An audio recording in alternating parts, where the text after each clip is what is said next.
Hello everyone, welcome to my channel Skillstream.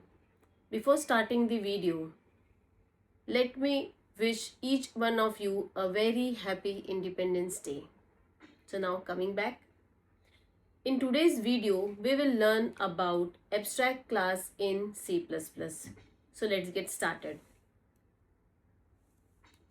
An abstract class is just like a blueprint. Blueprint in the sense a template, or you can say it is a design. Okay. To be more elaborative, you can see the image which is on left hand side, that is a design of an house, and right hand side image shows you the actual concrete house, right? So with the help of design we create concrete house, right?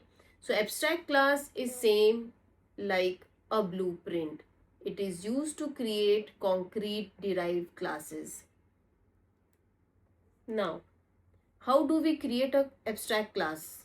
For creating an abstract class, we need to create pure virtual function. As you can see in this example, pure virtual function, which means I need to declare a function as virtual with the help of keyword virtual, which will be equal to 0.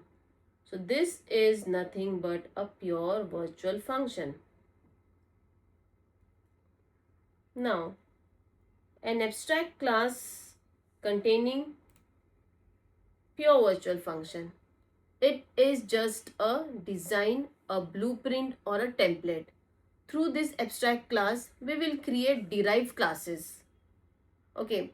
For derived classes, we need a base class, right? So this abstract class will act as a base class for creating concrete derived classes. So when I am saying concrete derived classes, that means derived class with full implementation. Derived class with defining member functions, variables, that means we are writing the code for the derived class. In abstract class, we are just declaring a pure virtual function because it's a template, it's a design. This abstract class helps us to derive more concrete derived classes. Okay, derived classes. In derived classes, we need to give full implementation because in inheritance, we create object of derived class, not object of base class.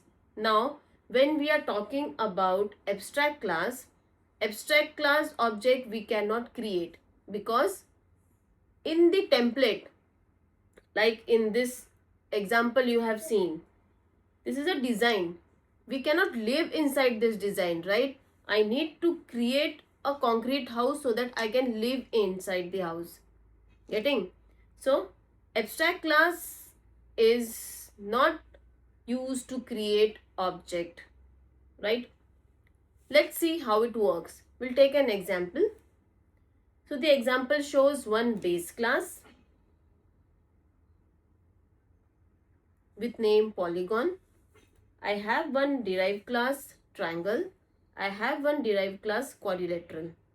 Now, we are talking about abstract class. So inside abstract class, it is mandatory to have a pure virtual function.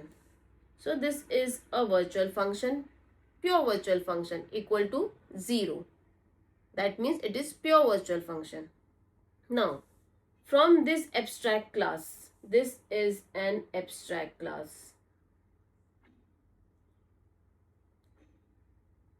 How we are getting to know this is an abstract class? With the help of this pure virtual function. Right? Now, I need a base class so that I can derive new classes. Without base class, I cannot derive new classes. So, this abstract class, which is like a skeleton, inside that I have just a pure virtual function.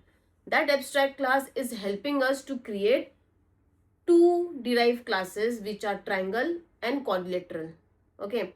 So for triangle and quadrilateral, when I am saying they are concrete derived classes, means I need to give full implementation code for triangle. full implementation code for quadrilateral. Now moving forward, I'll just explain the analogy in this code. So this is the code for base class, abstract class name polygon. I have just defined a pure virtual function, okay. Class close, end of class.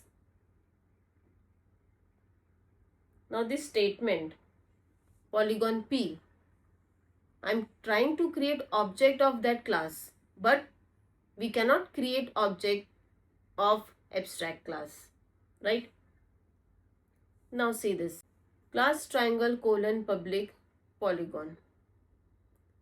I have a function area. Now inside this area function, I need to give the full implementation code.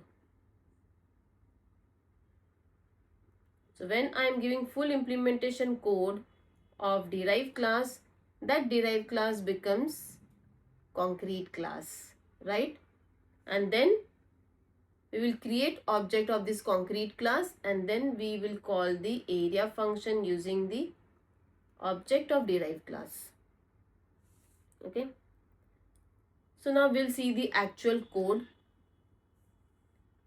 Again, this is a base class. I have triangle derived class, base class, two variables, base and height, and then I have used constructor, base equal to b, height equal to h. This b and h are constructor variables, right?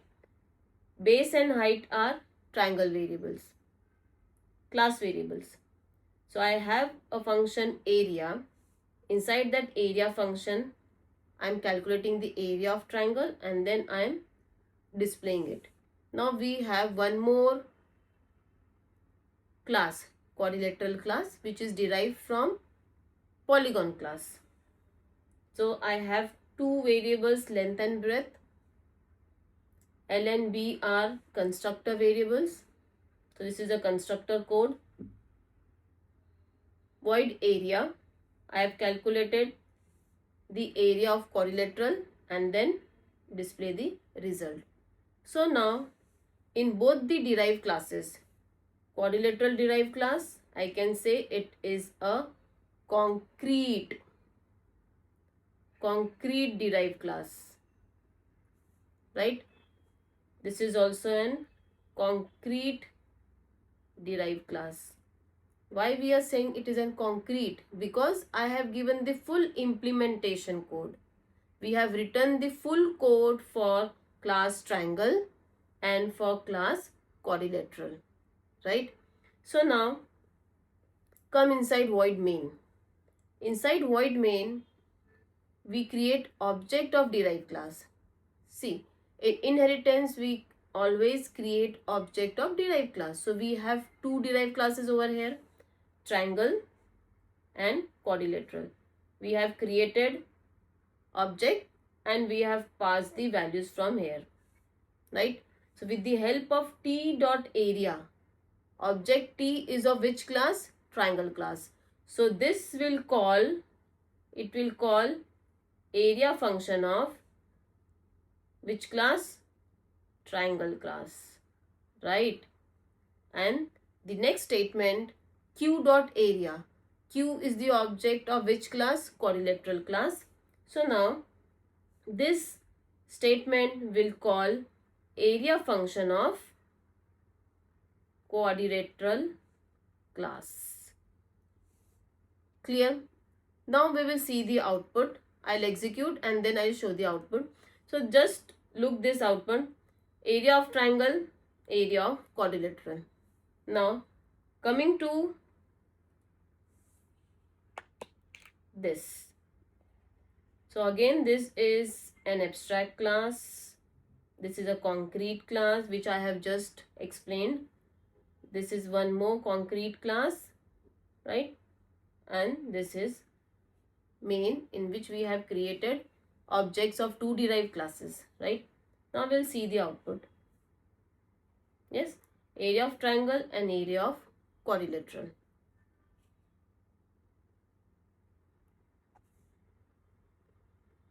Now, just a gist to remember, think of an abstract class as a design, as a template, right? So abstract class is a blueprint. It is a blueprint design. Derived class is an actual concrete class, right?